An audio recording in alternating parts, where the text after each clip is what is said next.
pacientes cerebrales. Esto nos va a servir porque ya tienen una base y es bastante similar. En realidad es mucho menos tumores en la parte de la médula que en la parte encefálica. Entonces es algo más rápido porque ya tienen una base previa, ¿no? Lo único que vamos a ver acá son ciertos grupos etiológicos, ciertas lesiones más características, algunos más malignos, algunos benignos, ¿sí?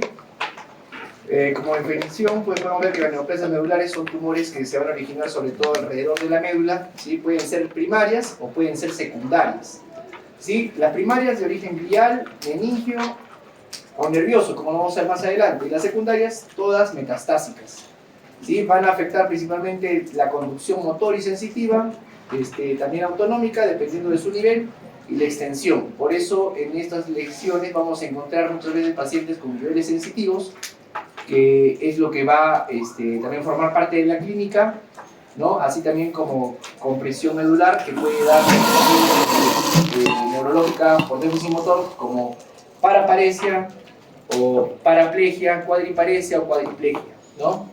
Afecta la conducción motora, como hemos dicho, sensitiva, autonómica, ¿no? Y esto un consejo para llevar a casa, porque son datos importantes.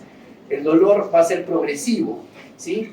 Que va a empeorar en el decúbito y debe hacerse, cuando tenga esta sintomatología, que un dolor progresivo, dorsal progresivo, y que empeora con el decúbito, tiene que hacerse la consideración como un diagnóstico diferencial, la sospecha de un tumor medular, ¿sí? Vamos a tener una clasificación. La clasificación de este tipo de tumores vamos a tenerlos en extradurales. ¿Cuáles son los extradurales? Como su nombre lo dice, fuera de la dura madre, ¿no? Que la mayoría van a ser metástasis. Intradural, extramedular, ¿no? Que están dentro de la dura madre, pero fuera de la médula, ¿sí? Fuera del cordón medular. Características de ellos, ¿cuáles pueden ser? Meningiomas, schwannomas, ¿no? Ahora, los intramedulares, intradurales, acá ¿cuáles son? Intramedular, intradural, dentro de la parenque medular, ¿cuáles podrían ser? El ependimoma, el astrocitoma, el hemangioblastoma, ¿sí? Ahora, un tip para llevar a casa. Ahora, la topografía del tumor va a orientar a su histología probable. De acuerdo al tumor que yo pueda ver en una imagen, o la sospecha que yo pueda tener si es intradural, extradural, intramedular, puedo yo determinar qué tipo de tumor puede ser y obviamente su pronóstico, ¿no? Acá tenemos una imagen que nos detalla una lesión extradural, ¿no? La dura madre, la estructura que circunda a la médula, ¿no? Extradural, extramedular, pero intradural, ¿no? Y esta imagen de acá, uno intradural, salud, y intramedular, ¿no? Ahora, la epidemiología, vamos a ver que son el 5% de todos los tumores del sistema nervioso central. En adultos va a predominar, ¿quién principalmente? Los meningiomas y los schwannomas, ¿sí? Y en los niñitos, en los pequeñitos, van a predominar principalmente los astrocitomas, ¿sí? Las metástasis espinales globalmente son las más frecuentes, ¿sí? Las metástasis van a ser las más frecuentes en lesiones tumorales a nivel de la columna, es lo que más se encuentra, ¿sí, muchachos? Ahora, la anatomía funcional relevante. La médula espinal se va a dividir en segmentos, ustedes ya saben, cervical, torácico, dorsal, lumbar, sacros y coccigios. Ahora, de acuerdo a esto va a dar los síntomas. Los tumores van a producir síntomas por compresión longitudinal y transversal también, afectando tractos motores, sensitivos y autonómicos. Entonces, como hemos dicho, van a tener niveles sensitivos, déficit motor de acuerdo al nivel donde se encuentre la lesión. Cada uno con sus principales características. Uno cervical dará pues, lesiones y alteración de la sensibilidad en las cuatro extremidades, disminución de la fuerza en las cuatro extremidades, afectación esfinteriana. Uno dorsal, pues afectación solamente de miembros inferiores, un nivel sensitivo, ¿no? Uno lumbar, dependiendo si está en el filtro terminal, si es de la cola de caballo, va a también dar síntomas característicos, ¿no? Ahora, la fisiopatología. La compresión progresiva genera isquemia medular y desmielinización, ¿no? O mielomalacia, lo que se conoce también, lo que explica la evolución lenta o los síntomas mixtos de los pacientes, ¿no? Ahora, el cuadro clínico inicial, principalmente, ¿por qué se caracterizan los tumores? Se van a caracterizar por presencia de dolor, ¿no? O radiculopatía, dolor axial o radiculopatía, parestesias o anestesia, de acuerdo al nivel donde se encuentra la lesión. En algunos grupos de práctica hemos tenido la suerte de ver tumores medulares y justamente haciendo la evaluación clínica semiológica vemos que no es necesario tener una resonancia para tener el diagnóstico de sospecha de tumor, porque los tumores van a dar afectación también progresiva, hipotrofia muscular, ¿no? Hiporreflexia, ¿no? Síndromes síntomas que van a ir dándose, y también a nivel sensitivo, ¿no? Afectaciones de lesión de segunda motoneurona, ¿no? Entonces eso me va a ayudar a poder determinar dónde puede estar tentativamente la lesión que yo estoy evaluando, ¿no? Debilidad progresiva en las extremidades, trastorno esfinteriano, que es también muy característico, y un consejo para llevar a casa: el dolor nocturno, ¿sí? Y progresivo suele preceder los déficits neurológicos por causas tumorales, ¿ya? Acuérdense, dolores dorsales, nocturnos, y ya comienzan a tener disminución de la fuerza, puede sospecharse la presencia de un tumor, ¿sí? Ahora, ¿qué síndrome vamos a tener? Va a haber diferentes síndromes que pueden dar los tumores. Esto para mencionarlos: el síndrome de Bronce-Quart, ¿no? Que es por hemisección, la parálisis ipsilateral y pérdida sensitiva contralateral, ¿no? Un síndrome central por compromiso de las fibras centrales cervicales, con debilidad de los brazos, por ejemplo. Un síndrome de cono medular también puede dar alteración esfinteriana, anestesia en silla de montar, ¿no? Característico en ello, del cono medular. Y el síndrome de Caudequina, que muchos lo consideran que puede ser lo mismo, pero no tiene diferencia: uno es a nivel radicular y otro es más alto, ¿no? Igual, dolor radicular bilateral y por reflexa anestesia perianal, ¿no? Es importante saber esta diferenciación. Ahora, diagnósticos diferenciales en los tumores. Hay que tener también una consideración en los diagnósticos diferenciales. La mielitis transversa es uno de ellos. Esclerosis múltiple, siringomielia, isquemia medular, abscesos epidurales, estenosis degenerativa. Lógicamente, para hacer este diagnóstico diferencial no necesariamente va a ser con la clínica, muchas veces también vamos a necesitar una imagen para hacer el diagnóstico diferencial, ¿no? Ahora, el método diagnóstico para los tumores: el gol estándar y lo principal, la resonancia magnética, ¿no? Con o sin gadolino me va a servir, pero lógicamente con gadolino va a ser la de elección, ¿no? La tomografía me va a ayudar, sí, pero va a definir más que todo un compromiso óseo, porque me sirve más la tomografía para ver lesiones óseas más que una lesión de tejido blando como es el tumor, ¿no? No me va a permitir muchas veces, salvo que haya compromiso óseo, ¿no? Ahí sí. El líquido cefalorraquídeo, útil para la citología y descartar diseminación leptomeningia. Y la biopsia, pues solamente si el diagnóstico por imagen no es concluyente. Es poco frecuente porque la lesión, la biopsia, pues casi, con una resonancia ya se puede saber mucho de la lesión, ¿no? Pero puede darse el caso, ¿no? Ahora, vamos a ya detallar los tipos de tumores, ¿no? El primero que sale a la luz es el ependimoma. Es un tumor glial más frecuente en adultos, ya lo hemos visto ya anteriormente, ¿no? Es de origen de células ependimarias del canal central, por el epéndimo que pasa por el centro de la médula, ¿no? Se localiza a nivel mayormente cervical inferior y a nivel de cono medular, ¿sí? Tiene crecimiento lento y es bien delimitado. Normalmente su resección microquirúrgica total va a ser curativa, ¿no? Ya hemos visto que existen estirpes celulares, de acuerdo a la clasificación de la OMS, de 1 al 3, ¿no? Normalmente a nivel medular se van a encontrar estirpe 1 o 2, o sea, son benignos, ¿no? Ahora, el ependimoma es central y simétrico y de realce homogéneo, ¿sí? La resonancia magnética me va a permitir ver imágenes iso o hipointensas en T1, hiperintensas en T2, realce con gadolíneo, lo que va a dar un signo que se llama CAPSIN, que es el signo en capa, que es esta imagen que se ve acá, en la parte superior, estas manchitas hipointensas, ¿no? Que es por el realce que da la hemosiderina, que es la tapa de imagen hipodensa, ¿no? Que se da porque hay una pequeña hemorragia debajo, ¿no? En algunos tumores se puede dar este tipo de signos, y el ependimoma es uno de ellos, que da esta característica de CAPSIN, ¿ya? Histología, como hemos dicho ya, 1, 2 o 3, normalmente 1 y 2 a nivel medular, ¿ya? Normalmente. Cervical y en cono medular principalmente, ¿sí? Ya está. La clínica, el tratamiento. ¿Qué vamos a ver en este tipo de pacientes? Clínica: dolor, parestesias, debilidad progresiva, signos piramidales, ¿no? Tratamiento: la resección microquirúrgica total con monitoreo neurofisiológico. El monitoreo neurofisiológico es una técnica que utilizan, lo hacen los neurólogos durante las operaciones, monitorizan todos los sistemas nerviosos, tanto motor como sensitivo, y durante la cirugía uno va operando y el neurólogo te va indicando: doctor, ¿está usted teniendo afectación de fibras a nivel de la raíz o tal nivel L1, L2? Doctor, ya no cuento con ondas de L1, deténgase ahí, ya no siga porque va a haber una afectación permanente, ¿no? Entonces te va guiando para evitar un daño permanente neurológico. No lo tienen en todos los lugares. En Lima, en algunos lugares se utilizan, en el área Revelati se puede hacer para algunos procedimientos, acá no lo tenemos, ¿no?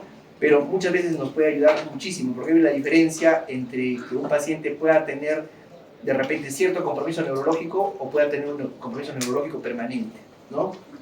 Ya está, ¿qué más? El pronóstico es bueno si hay una resección completa. ¿Qué es lo que se realiza para poder llegar a este punto?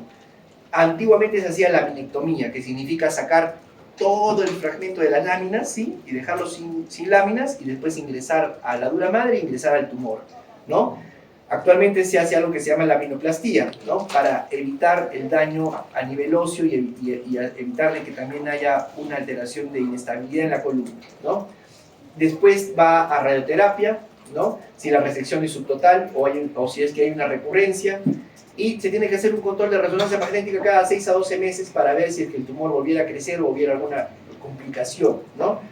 Para llevar a casa, el plano de clivaje normalmente los ependimomas es claro, entonces se puede disecar sin dificultad, y la resección usualmente es completa, es lo que dice la teoría. No siempre es así, no siempre es lo que dice la teoría, muchachos, ¿sí? Me ha pasado a mí en lo personal, por lo menos, ¿no? Acá tenemos una imagen de un paciente de un ependimoma que va desde D10 a L54L3, ¿sí? Bastante grande, ¿sí? La imagen del tumor va desde aquí hasta aquí aproximadamente, ¿sí?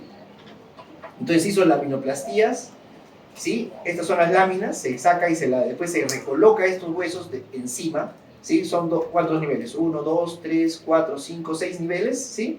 Se hace la cirugía y después se recoloca la lámina en su sitio, ¿sí? Es una cirugía que duró 9 horas. El paciente ingresó con un déficit motor de 3/5 en la escala de Daniels, ¿ya? Y salió parapléjico. Y hasta el día de hoy no recupera, ¿no?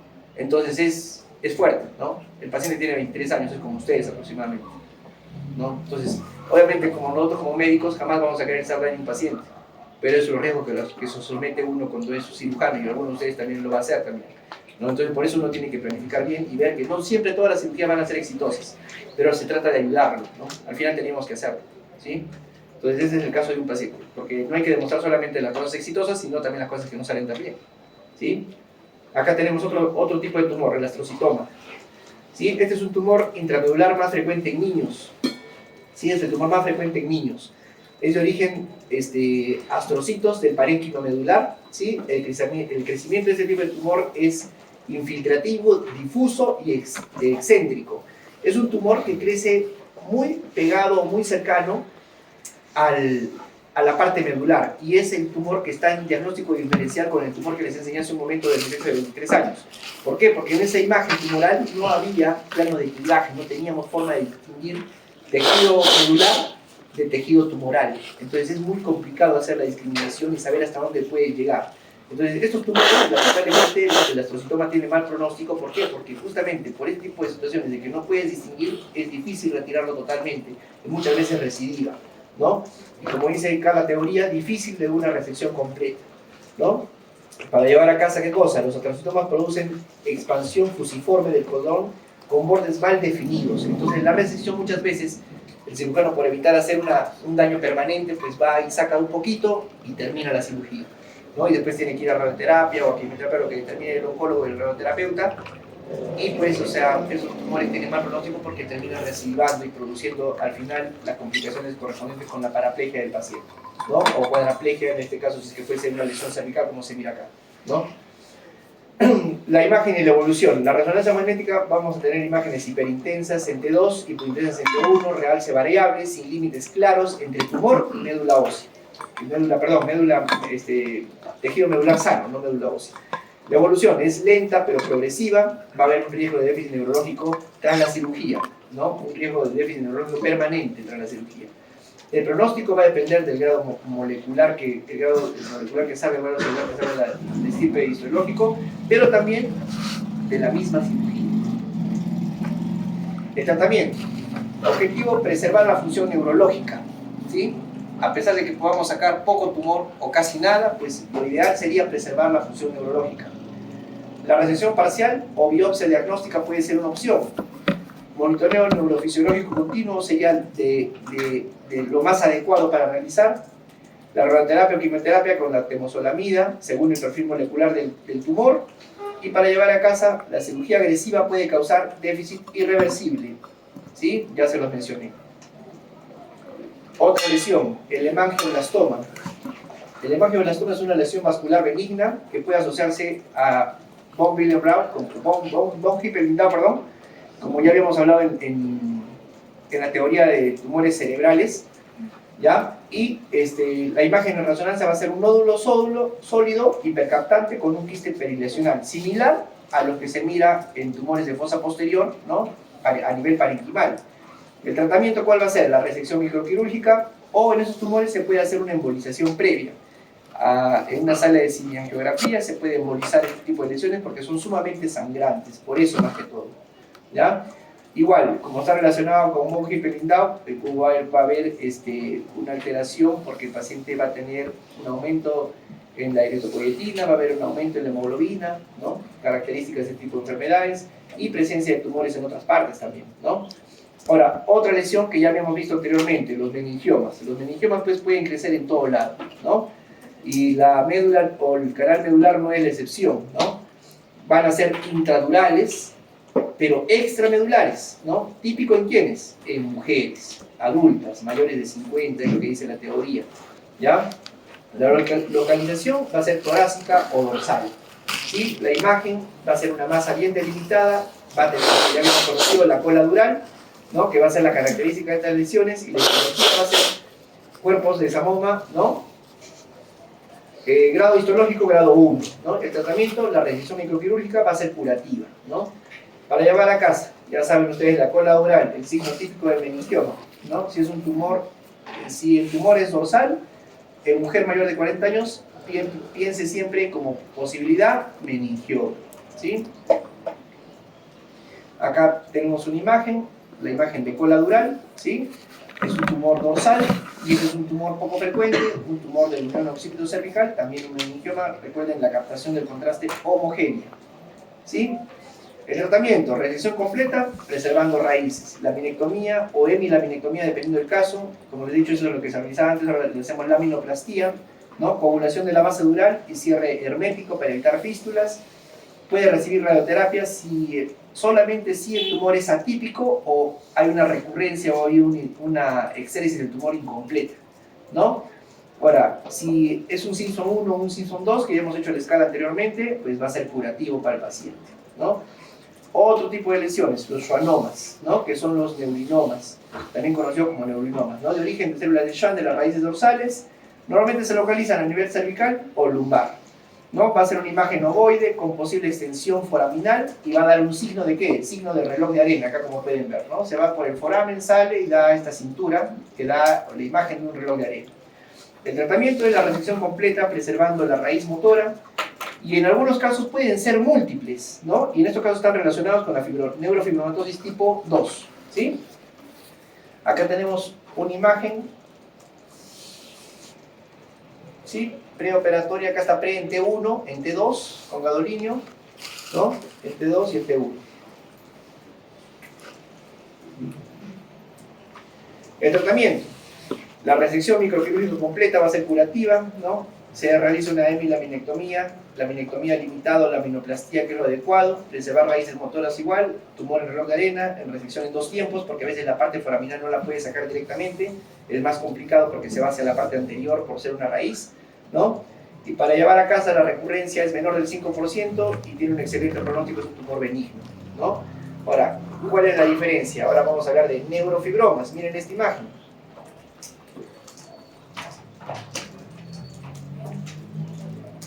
¿Sí?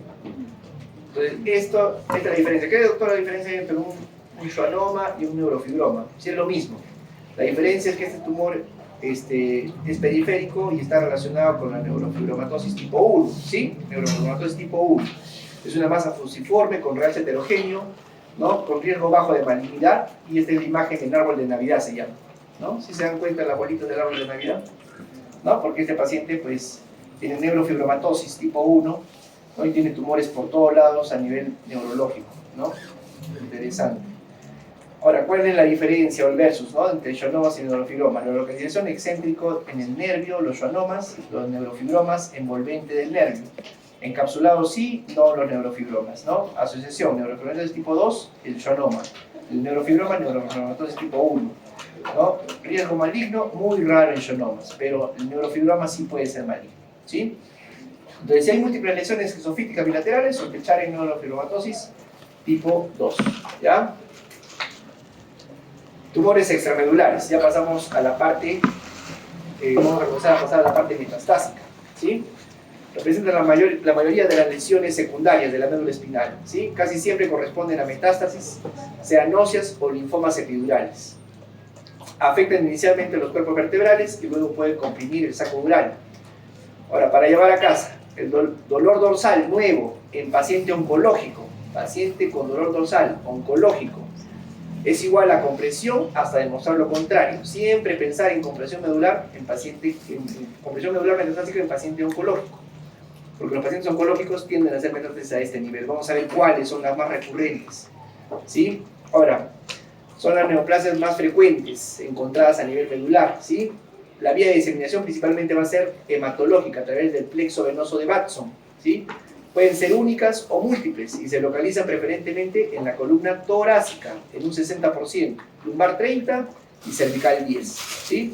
Hay de dos tipos, pueden ser líticas.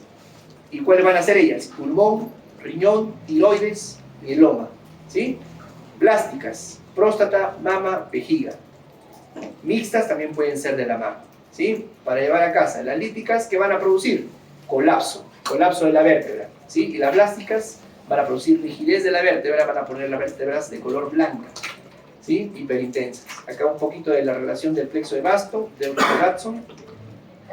Y acá, metástasis, tumores primarios más comunes, ¿cuáles? Acá tienen el resumen, ¿sí? Pulmón, mama, próstata, riñón, tiroides, vejiga, mieloma múltiple, ¿sí? Frecuencia de metástasis vertebral, todas alta. La única baja, ¿cuál? Tiroides, ¿no? Después muy alta, mieloma, el resto medio, ¿no? Entonces, lamentablemente son lesiones tumorales que muchas veces se ven en pacientes. Mama es muy alto, pulmón muy alto, próstata ni qué decir, ¿no? Y acá está el tipo de lesión. Algunas van a ser líticas, algunas blásticas, y de eso también me va a servir para poder yo diferenciar antes de tener una anatomía patológica de esta lesión, ¿sí? Acá mama, miren esta lesión, ¿sí? Lesiones plásticas, ¿sí? Hipointensas en T1. Próstata, ¿dónde está la lesión? Acá abajo en sacro, miren, ¿sí? Hipointensa. Acá, linfoma, miren esta imagen. Cómo afecta el linfoma y cómo se mete al canal medular, ¿sí? Cómo se mete al canal medular la lesión, aquí, ¿sí? Y aplastamiento de la vértebra, entonces lítica, ¿no? Y miren, mama, TAC, que también puede ser lítico-blástica, miren cómo se ha carcomido el hueso, toda la lesión a diferentes niveles, espinosas, pedículos, ¿sí? Sacro, acá en las espinosas por todo lado, ¿sí?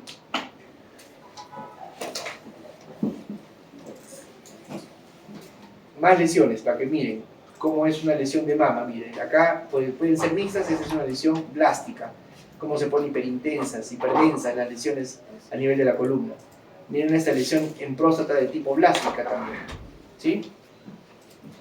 Esta por un cáncer renal, miren, como hay un aplastamiento a este nivel, ¿sí? Y una afectación del canal medular, lítica. Ya está. La fisiopatología de la compresión va a ser dolor progresivo, déficit motor rápido, disfunción esfinteriana, ¿sí? El colapso vertebral o la expansión epidural del tumor comprimen el cordón medular, lo que va a dar la sintomatología motora. Se va a producir isquemia medular, desmineralización secundaria, los síntomas suelen evolucionar en días a semanas. Esto es lo característico, porque un tumor primario de columna desarrolla en largo tiempo. Pueden ser, si es un ependimoma, mínimo 5 o 6 años. Un astrocitoma igual, 4, 5, 6 años. Un meningioma, 15, 20, 25 años, ¿sí?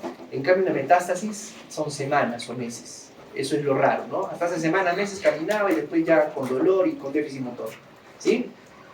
El diagnóstico, definitivamente resonancia magnética. Tratamiento inicial, dexametasona, inmovilización, cirugía o radioterapia según la estabilidad que tenga el paciente, ¿no? El cuadro clínico igual, dolor progresivo, nocturno, localizado, déficit motor rápido, ¿no? Paraparesia o paraplegia, ¿no? Hipoestesia con nivel sensitivo definido, disfunción vesical o intestinal, ¿sí? Ahora, para llevar a casa, el dolor que aumenta al acostarse en uno de los signos más tempranos de la compresión epidural tumoral metastásica. Diagnóstico por imagen. Resonancia magnética con contraste es el método de elección, ¿sí? Evaluación de la extensión epidural y compromiso medular. Hay que ver el tumor primario de dónde es, ¿no? Si hay antecedente, en buena hora, pero muchas veces no hay antecedente. No sabía que el paciente tenía un tumor de mama, un tumor pulmonar y ya es metastásico, ¿no? La tomografía define el patrón óseo, si es lítico, si es blasto o mixto, ¿no? Se puede hacer una PET scan también, utilidad para detectar el primario desconocido en muchos casos, ¿no? Acá podemos ver otro tipo de lesión, en el caso de un linfoma, que afecta mucho a la columna. Miren cómo está completamente tomada la columna, ¿sí? Una lesión blástica en próstata, cómo se miden las vértebras hiperdensas, hiperintensas, ¿sí? Miren, todas tomadas, metástasis por próstata. Y una imagen muy característica en cáncer de próstata, que va y recurre mucho a los pacientes con cáncer de próstata antecedente, van por emergencia, por dolor lumbar persistente a nivel sacro. Seguramente está gordito, seguramente ha cargado peso, pero tiene antecedentes de cáncer de próstata. Es una tomografía y se mide esta imagen. La vértebra en marfil, ya característico de un paciente con cáncer de próstata metastásico, ¿no? A columna. Ahora, ¿qué más? Se puede hacer un score simplificado para ver si va a haber estabilidad o no, para ver si se opera, ¿no? ¿Cómo vamos a considerar la localización? Si va a haber a nivel de la unión toracolumbar o cervical, puede ser de alto riesgo de inestabilización. Si hay dolor mecánico, implica inestabilidad también. Si hay un colapso mayor al 50% del tono vertebral, también es alto riesgo, ¿no? Compromiso posterior o pedicular requiere también instrumentación. Esos son los parámetros rápidos para considerar si el paciente va a ir a cirugía para ayudarle a producir estabilidad en la columna, ¿no? No siempre se da, pero puede haber este caso, ¿no? Tratamiento quirúrgico de metástasis, ¿no? Siempre y cuando haya ¿qué cosa? Déficit neurológico agudo progresivo. Inestabilidad de la vértebra mecánica, diagnóstico incierto, o sea, la biopsia abierta puede ser una opción porque a veces no hay foco primario, no se encuentra, por más que buscan el tumor, no encuentran el primario. Objetivo, descompresión circunferencial para evitar el déficit neurológico, ¿no? Y estabilización instrumental, ¿no? Para llevar a casa, el objetivo quirúrgico es restauración de la función, ¿no? No la curación oncológica, solamente preservar la función nada más. Obviamente que de acuerdo al pronóstico que tenga, pues una metástasis en mama, el pronóstico de sobrevida pues es de 7 a 1 año y medio máximo, ¿no? Ahora, cuidados iniciales. ¿Qué hacer en estos pacientes? Inmovilización del paciente, iniciar dexametasona si hay sospecha de clínica, qué dosis de 10 a 20 miligramos endovenoso, luego 16 miligramos por día. Solicitar resonancia magnética urgente de toda la columna, porque como están viendo, no puede ser solamente la lumbar, sino puede también ser dorsal y cervical, ¿no? Coordinar evaluación por neurocirugía o neuroquirúrgica y también oncología, por evaluación oncológica inmediata, ¿no? Ahora, en el caso de mieloma múltiple, es una neoplasia hematológica de células plasmáticas que afecta principalmente los huesos de la médula hematopoyética, y dentro de ellas la costilla, la pelvis y la columna, ¿no? Causas de lesiones osteolíticas múltiples sin afectación discal, ojo, ¿no? Y en resonancia magnética puede haberse afectación discal, pero por más que todo por la inestabilidad que logra, porque se vuelve tan inestable que el disco comienza a afectarse, pero no necesariamente porque la enfermedad afecte el disco, ¿sí? Esta es la imagen. En tomografía se miran las lesiones líticas, en resonancia, ¿no? Ahora, y el mieloma múltiple, que también es otra afectación, ¿no? ¿Cómo calza este tipo de pacientes?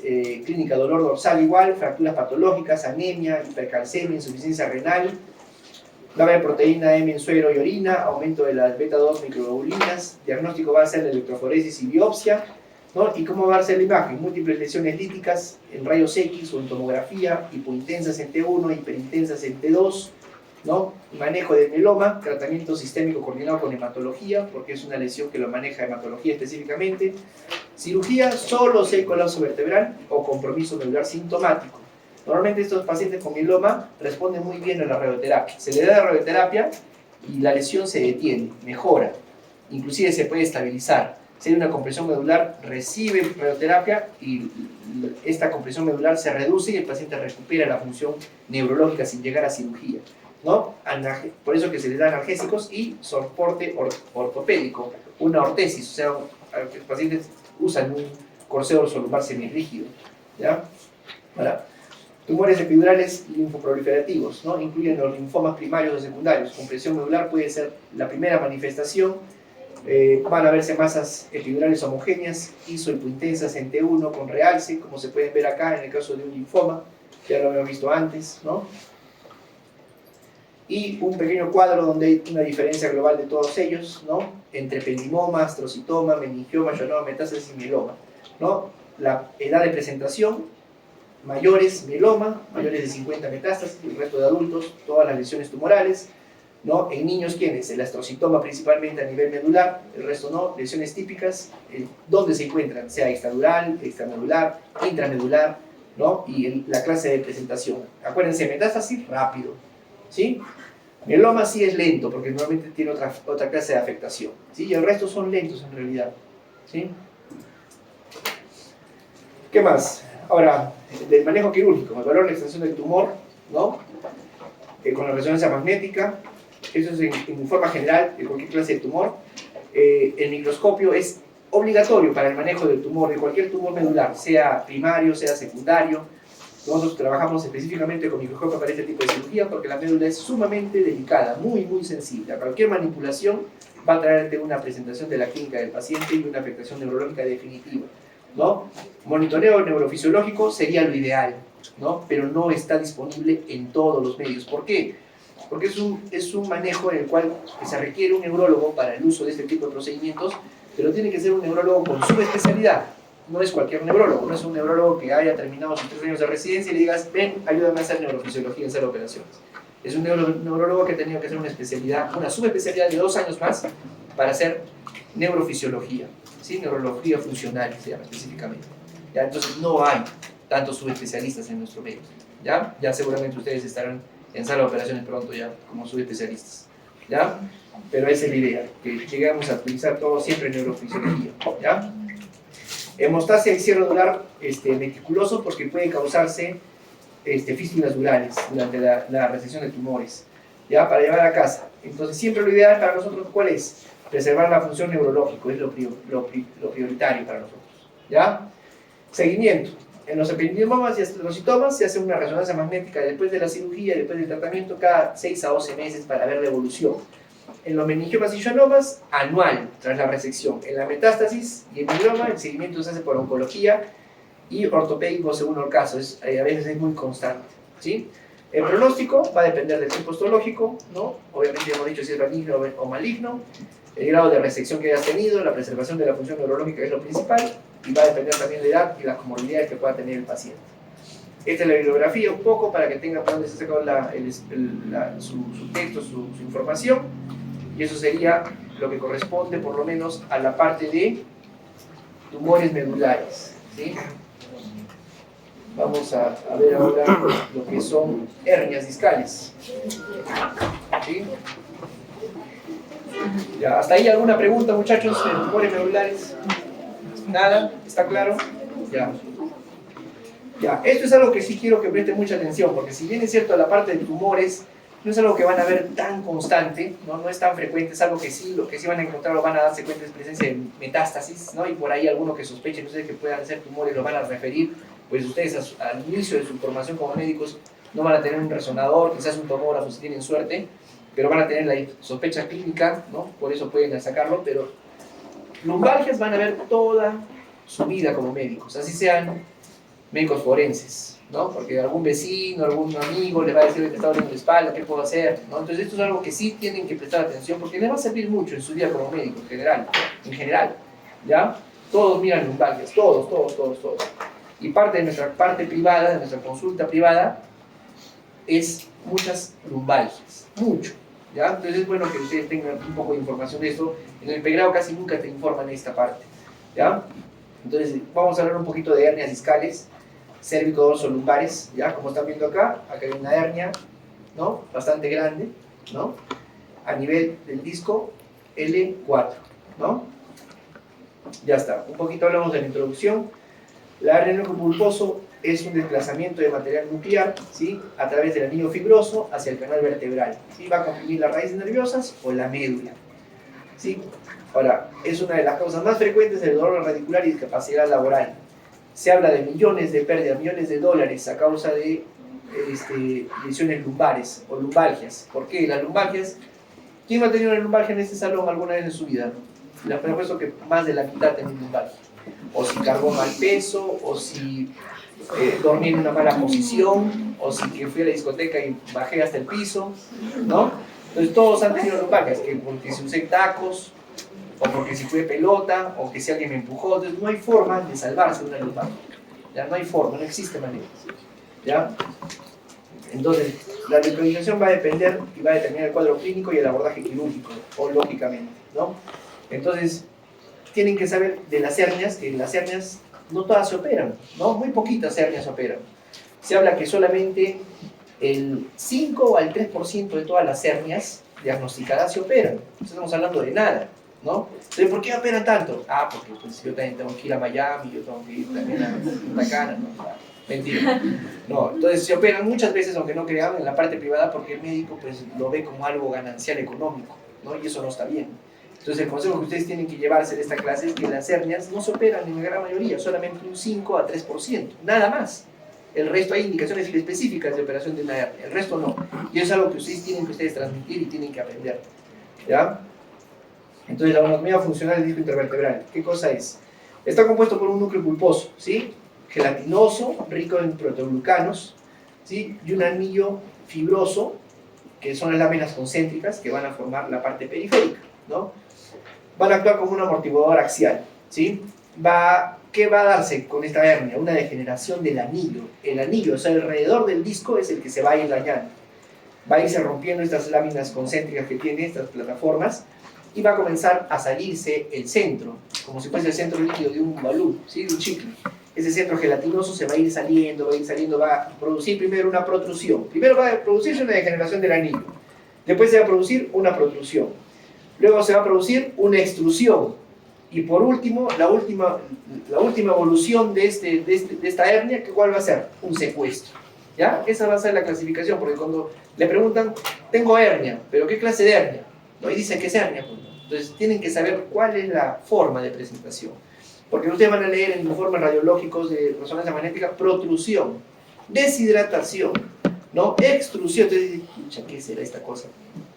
Entonces, esta es la degeneración. Ya primero comienza, todo proceso de deterioro del disco comienza primero con la degeneración del anillo, después protrusión, después extrusión y por último secuestro, ¿sí? Algo que también tienen que saber es que el anillo, el disco intervertebral es avascular, ¿sí? No tiene irrigación, por lo menos en los adultos. En la gente joven, en los niños, mejor dicho, sí tiene, porque se está nutriendo y está en proceso de formación y hay un adecuado metabolismo y replicación del colágeno tipo 1, tipo 2 a este nivel, ¿no? por su formación, pero en el adulto es avascular, ¿ya? No tiene forma. Entonces, ¿cómo se nutre, doctor? ¿Cómo vive? Vive por transmisión a nivel de las placas terminales. Por ahí se produce el intercambio de líquido y de sus sustancias de desecho, nada más, pero no tiene irrigación, ¿ya? Es por eso que tiene una reparación muy lenta y es fácil que se lesione, ¿sí? Se habla que a partir de los 20 años ya comienzan a tener degeneración discal. Entonces ustedes ya pueden tener, a pesar de ser jóvenes, ya pueden tener problemas en los discos, ¿sí? Y se habla de un componente, tanto, ahorita lo vamos a ver, tanto de acuerdo a la actividad mecánica, etcétera, y también un componente genético. O sea, alguno de ustedes puede tener la predisposición genéticamente de tener lesiones a nivel del disco, ¿ya? ¿Cuál es su composición del disco? En el núcleo pulposo va a ser el 77% de cosa, agua, ¿sí? El 14% proteoglicanos y el 7% colágeno, ¿sí? ¿Qué tipo de colágeno? Entre colágeno 1 y colágeno 2, ¿ya? Colágeno 1 es más en la periferia, ¿ya? A nivel del anillo fibroso, ¿sí? Las partes externas, que son las duritas, el 25% colágeno, el 1% proteoglicanos y el 55% agua, ¿sí? Y a nivel de las placas finales terminales, ¿no? Las placas externas a nivel de donde termina el disco, el 70% también es agua, el 15% ¿qué va a ser? Colágeno y el 5% proteoglicanos, ¿no? Entonces, principalmente está compuesto el núcleo por proteoglicanos y agua, ¿no? Eso hay que recordar, ¿ya? ¿Qué más? Acá tenemos tipos de hernias. Una protrusión discal, cuando la hernia discretamente, o el disco discretamente, cambia su forma, ¿sí? Protrusión, acá otro ejemplo, pequeñito, algo chiquitito, ¿sí? Casi imperceptible en la resonancia magnética. Prolapso discal, ya el núcleo comienza a romper el anillo fibroso y comienza a migrarse, comienza a irse hacia un lado, entonces comienza a presentar una deformación, ¿sí? Esa es la protrusión, ¿sí? Ya, el prolapso discal, perdón. Ahora, la extrusión discal es cuando el anillo fibroso ya se ha roto, ¿sí? Y el contenido del núcleo se sale, ¿sí? Esa es la extrusión. Después, ¿qué sigue? La migración. ¿A qué llama migración? El disco, son diferentes discos que tenemos, ¿no es cierto? Tenemos la cabeza y la parte que es la cefálica y la caudal donde están las piernas y los glúteos. Si ese disco se sale y migra hacia arriba, será con migración cefálica. Si ese disco se sale y migra hacia abajo, será migración caudal, ¿ya? Eso es la migración, ¿ya? Y secuestro, cuando ese disco que se ha extruido se sale y un segmento ya pasa solo al canal raquídeo, se separa de todo el segmento, ¿sí? Que también puede pasar, eso es secuestro, ¿ya? ¿Qué más? Ahora, la etiología, esto es importante que sepan, y acá vamos a detenernos un poquito. La degeneración discal es progresiva, es el envejecimiento del disco, ¿ya? ¿Cómo comienza a envejecer? Porque comienza a deshidratarse. Por eso que les he mencionado de que el disco es casi 70% agua, ¿sí? Entonces, esta agua, si suman entre el disco y el anillo fibroso, es casi más del 80% es agua, ¿ya? Entonces, el disco comienza a degenerarse y comienza a deshidratarse. Entonces, por eso que ustedes van a leer algunos informes, deshidratación del disco, porque cambia su aspecto en la resonancia magnética. Ustedes van a ver una resonancia magnética normal, el anillo fibroso oscuro, hipodenso, y el centro del disco, el núcleo, hiperintenso, hiperdenso, ¿no? Entonces, eso es lo normal. Cuando el disco se vuelve todo negro, todo hipodenso, eso significa deshidratación del disco, ¿ya? ¿Qué más puede ser? Sobrecarga mecánica, microtraumatismos, ¿sí? Microtraumatismos y sobrecarga mecánica. Acá, ¿quién de ustedes hace deporte? Levanten la mano, sin vergüenza. Nadie hace deporte. En los futuros médicos, si nadie hace deporte. No hacen, ¿no? Dentro de ellos, algunos de repente hacen pesas, algunos de repente carga, hacen crossfit, no sé, lo que quieran hacer, ¿sí? Pero para que ustedes recuerden y den consejo. Lo más recomendable para alguna actividad física, por ejemplo, algunos saldrán a correr, porque también corren, o de repente algunos harán ciclismo, ¿sí? Etcétera. Todo lo que implique vibración para el cuerpo, correr, bicicleta, motocicleta, algunos harán cross de repente, ¿no? Vóley, básquet, fútbol, ¿sí? Todo eso produce vibración. La vibración se transmite de los pies hacia los discos intervertebrales. Está demostrado científicamente que el hacer actividad física durante la mañana, que implique vibración o peso axial, o sea, cargar peso, tiene mayor riesgo de presentar una lesión discal, ¿sí? Por entonces vamos al gimnasio en la mañana, 6 de la mañana, 5, vamos y ganamos tiempo. Está demostrado que no es lo ideal. ¿Por qué? Porque el disco está sobrehidratado. ¿Cuántas veces más? 250% veces más que lo normal, ¿ya? Eso está demostrado.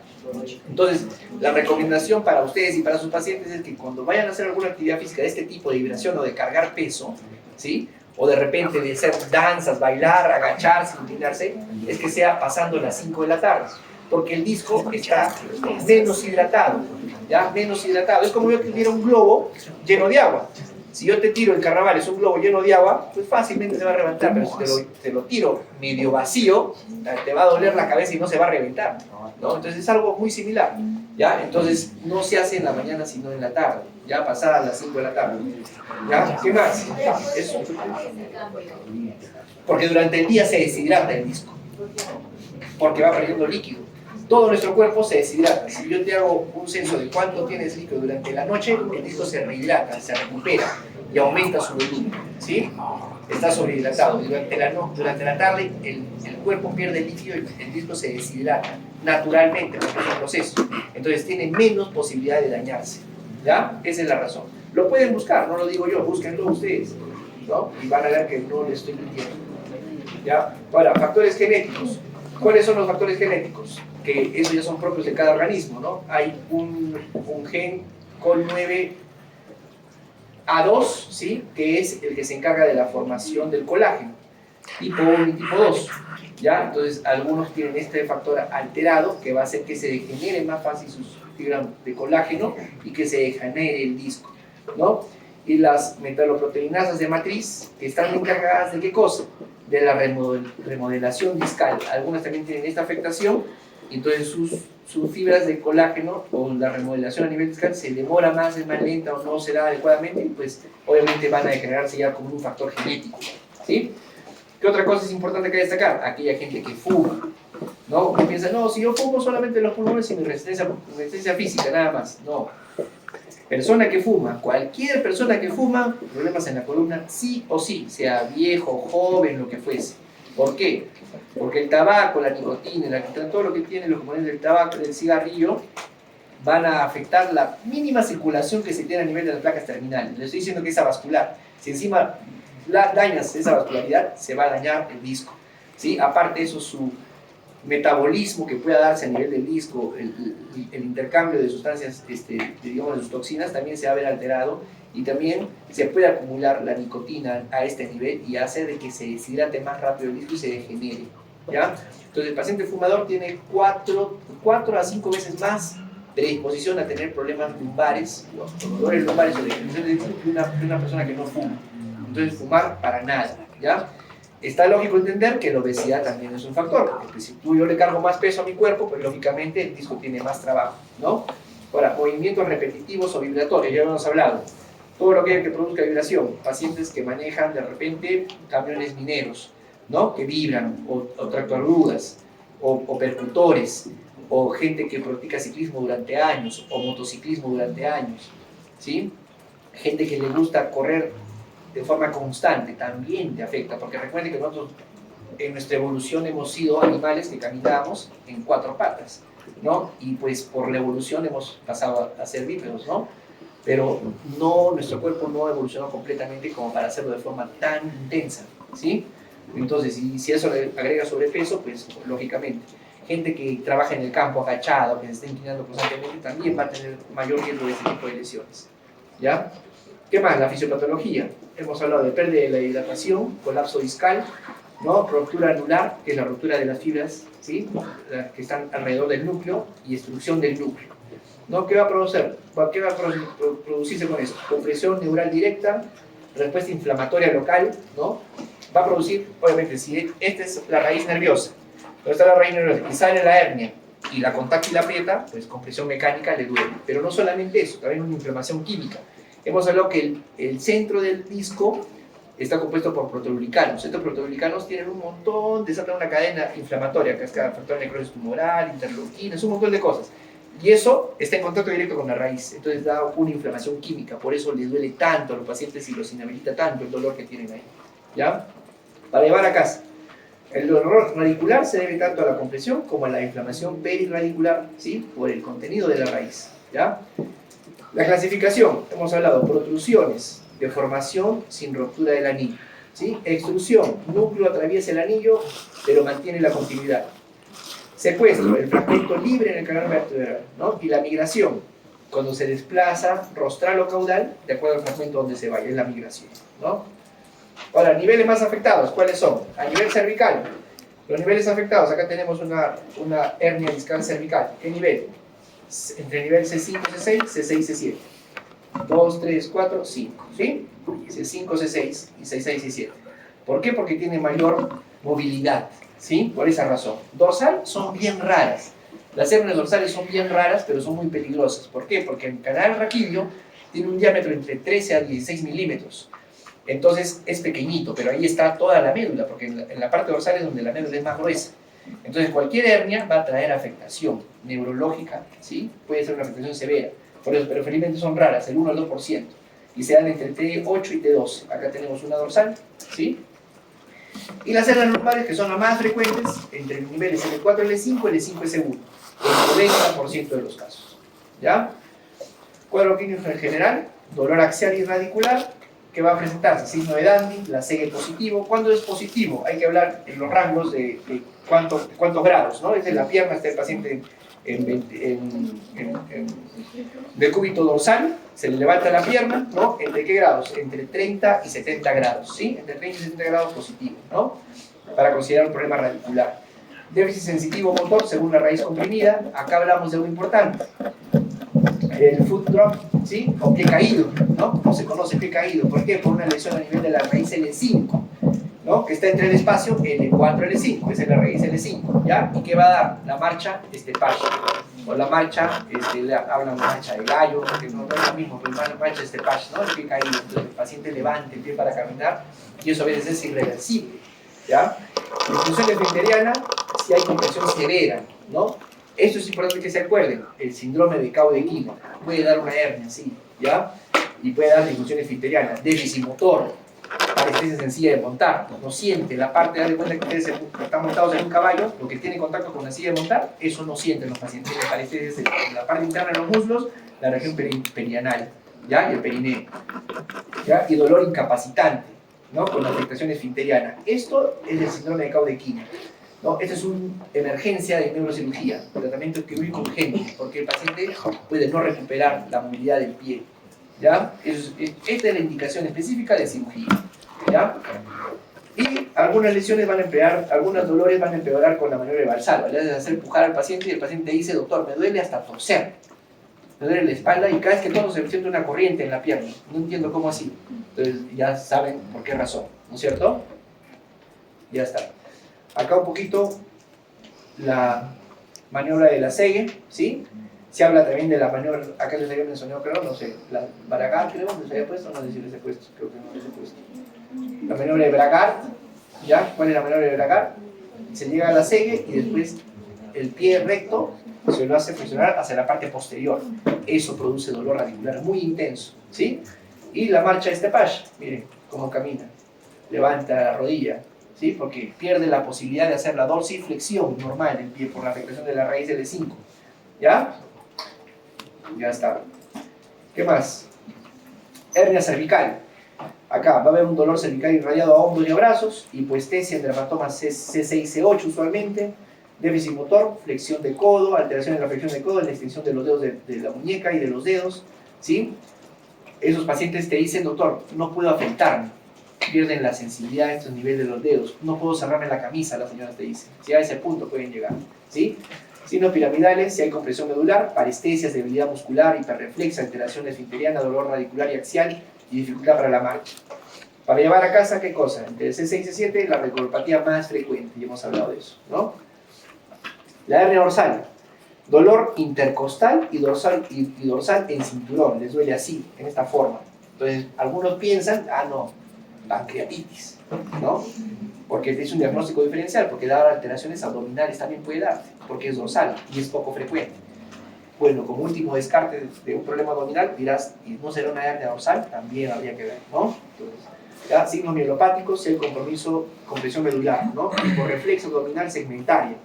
Para llevar a casa, la hernia dorsal suele confundirse con patología costovertebral o gastrointestinal, ¿ya?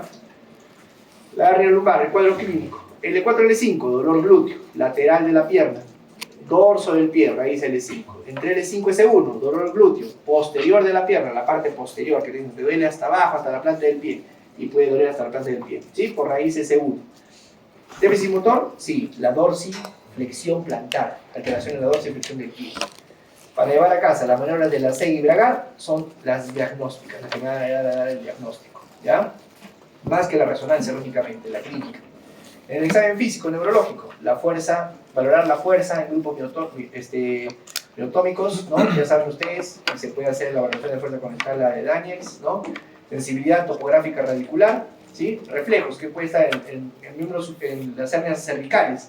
Bicipital, vamos a tener alteración de reflejos, por raíces C5, C6, bicipital C6, C7, C7, C8, perdón, rotuliano L4, actiliano S1, ¿no? Signos de tensión radicular, vamos a encontrar signos de la Segue positivo, Nery y Spurling, ¿no? Acá vamos a ver cómo se hace la maniobra de Spurling.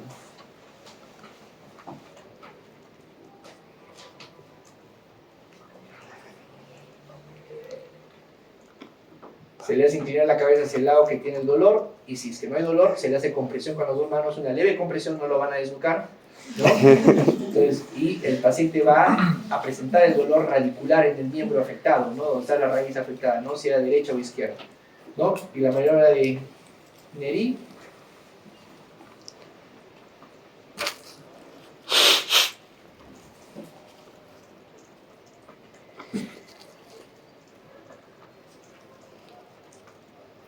Igual, se hace la parte de adelante de la cabeza hacia la parte del mentón, ¿no? Y el paciente va a sentir un dolor radicular o un dolor axial, o va a sentir un dolor radicular, vas a ver hacia qué miembro se va a ir, ¿no? Hacia el miembro derecho o izquierdo y va a presentar dolor, ¿no? Al hacer esta flexión, ¿ya? Ahora, diagnóstico diferencial. Espondilosis, tumores epidurales, infecciones, estenosis, plexopatías, ¿no? Exámenes auxiliares. Lógicamente la resonancia magnética va a ser el gol estándar, ¿no? Va a mostrar si hay una protrusión, exclusión o lo que fuese, ¿no? La tomografía define el compromiso óseo del canal, o si hay canal estrecho.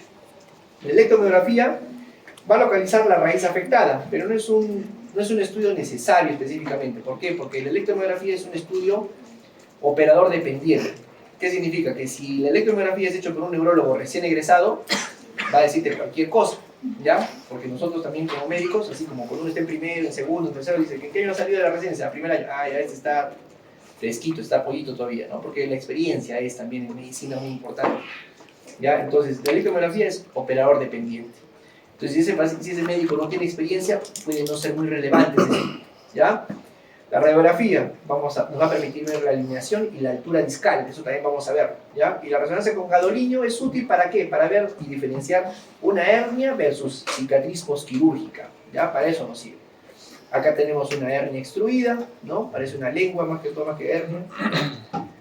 Acá tenemos, mire, lo que les decía, los discos normales, ¿sí? Hipointensos alrededor, hiperintensos al centro, ¿sí? Y planos por la parte posterior. El canal raquídeo limpio, ¿sí? Pero miren cuando se van degenerando. Este sano, este de aquí ya deshidratado, ya con discreta protrusión, acá también una pequeña protrusión, y este ya con un disco ya no solamente abombado, sino estos serían abombados y este sería protruido, ¿ya? ¿Sí? Y la degeneración discal. En tomografía, ¿cómo se mira una hernia? No sé si logran distinguir acá una imagen que sobresale de la parte discal del disco L4, ¿no? Y hay que tener un poco más de experiencia y de imaginación para darse cuenta de este tipo de hernias, ¿ya? Y aquí en esta zona se mira acá tenuemente una línea, ¿sí? En el disco que sobresale, ¿no? Acá está el canal medular, pero acá sobresale algo aquí, ¿sí? Es más difícil verlo en tomografía, se puede, pero es más difícil, hay que tener experiencia, ¿ya? Pero nos sirve para ver la altura. Aquí hablamos de la altura discal, el espacio intervertebral. Entre vértebra y vértebra debe haber un disco de cierto tamaño, ¿no? Como acá, por ejemplo. ¿Para qué nos sirve una rayos X en estos tiempos? Pues para ver si hay sospecha de degeneración discal. Acá tenemos un disco que tiene un espacio regular, pero miren el de abajo, menos, ¿sí? Y miren el de abajo, ya prácticamente no hay disco. Entonces, lógicamente, que va a haber una afectación discal, debe haber una hernia o un canal estrecho. ¿Ya? Para eso nos sirve actualmente eso. ¿Ya? Manejo médico inicial. Esto es lo que yo quiero que ustedes se lleven a casa, ¿sí? Reposo relativo entre 48 y 72 horas. Se les da AINES, corticoides orales cortos, relajantes musculares, ¿ya? La fisioterapia es el tratamiento de elección para casi todas las hernias, ¿sí? Antiguamente no había cirugía de columna, o era muy poco. ¿Qué hacían? Lo tiraban al paciente en una cama y ahí lo dejaban 3-4 meses, olvidado ahí hasta que ya no le duela, y se curaban todos, ¿ya? Pero en esos tiempos no nos podemos dar el lujo de estar tirados 4 o 5 meses en una cama, ¿no? Tienen que trabajar, estudiar, producir. Entonces ya se crean otros tratamientos, ¿no? Pero el tratamiento es eso, reposo y medicina física, ¿ya? Medicina física, termoterapia, fortalecimiento de la musculatura paravertebral, educación postural, enseñarle higiene de columna al paciente, ¿sí? Cómo agacharse, cómo inclinarse, cómo recoger cosas. Hay unos ejercicios que se llaman ejercicios de Williams, que pueden ser útiles para este tipo de pacientes con problemas de columna o patología lumbar o dolor lumbar, ¿no? Entonces, esto es importante. El 80% de los pacientes mejoran con tratamiento conservador, entre 6 a 8 semanas, haciéndole terapia física, ¿no? Entonces es poco en cantidad de porcentaje que va a cirugía, ¿ya? Indicaciones quirúrgicas, ¿cuál? Déficit motor progresivo o parálisis, ¿sí? Síndrome de Caudequina, dolor radicular severo, refractario, mayor a 6 a 8 semanas. Recurrencia sintomática tras manejo conservador, o sea que tenga recurrencia a pesar de que ya le está dando tratamiento, ¿no? Hernias migradas o secuestradas con compresión significativa, ¿sí? Le haces una cega de 10 grados, ¡ah! No lo vas a dejar tampoco, esperaremos 3 semanas porque eso va a reaccionar, no, pues tampoco no puede hacer eso, ¿no? Entonces hay indicaciones, pero puntuales, muchachos, ¿ya? Muy puntuales.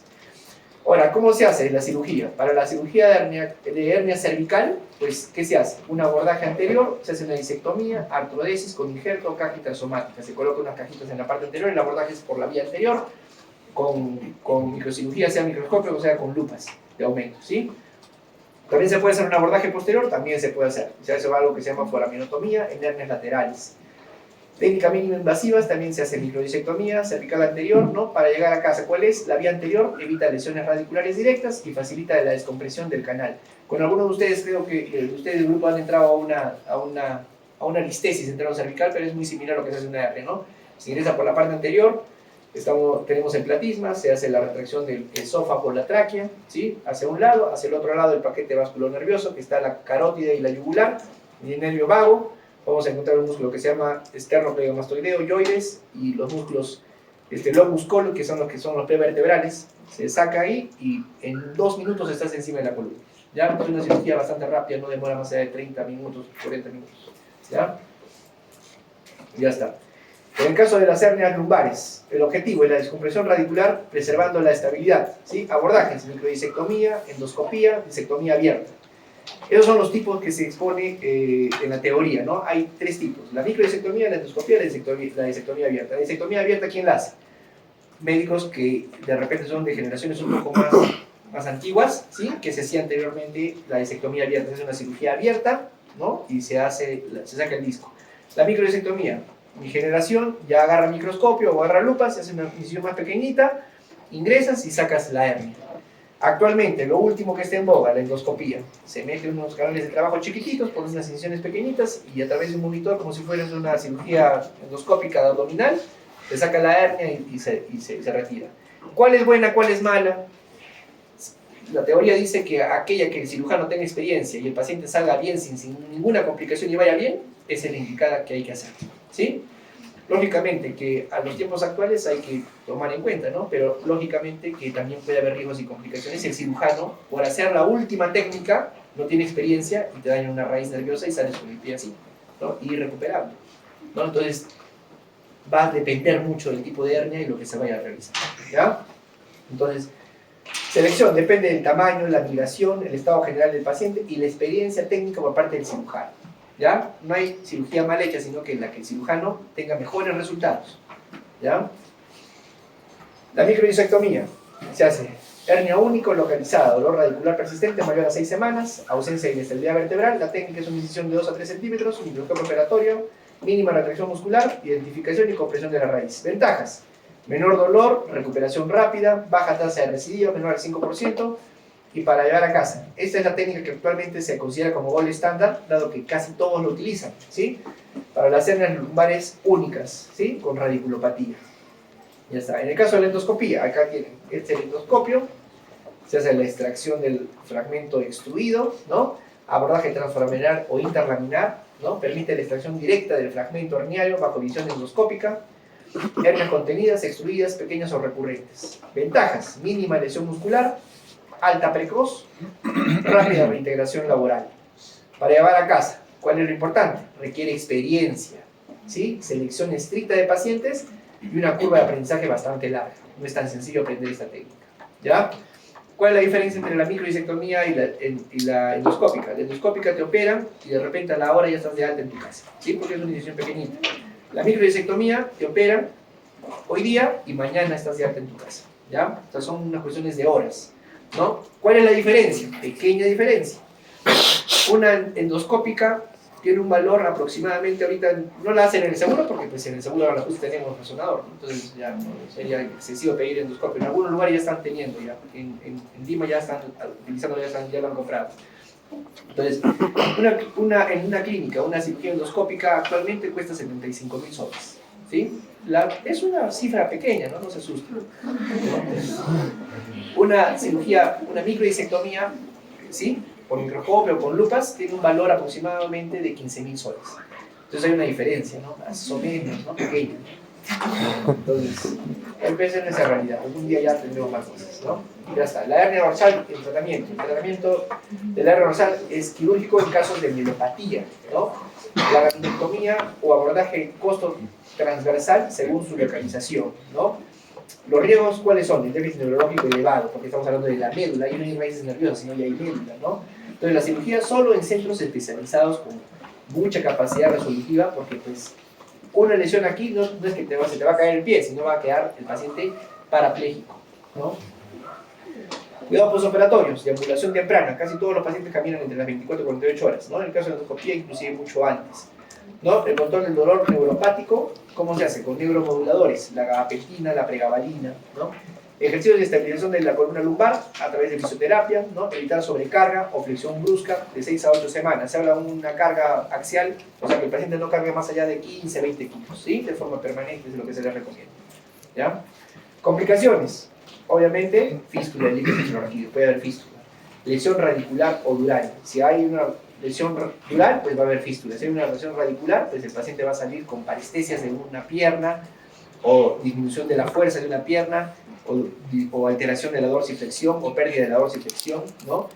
Inclusive puede haber, si es una hernia L5, S1, puede haber inclusive afectaciones esfincterianas. El paciente puede salir con sonda vesical permanente, por eso es algo delicado también de hacer, ¿no? Infección superficial o visitis. El disco también se puede infectar por una infección que se entra en la operación, ¿no? Y dolor neuropático residual. ¿Qué más? El pronóstico. Excelente en la mayoría de los casos con tratamiento adecuado, recibidas del 5 al 10%, más frecuente en fumadores, otra vez en fumadores se hacen presentes, ¿no? Y gente obesa, ¿no? Hernias cervicales tratadas precozmente, recuperan función casi completamente, ¿ya? Acá tienen un poco de la bibliografía que se ha sacado, tratando de que sea actualizada para ustedes. Y acá una encuesta. Ya que ustedes, como les he mencionado, son sus últimas vacaciones. De repente no lo han meditado, pero cuando están en sexto ya no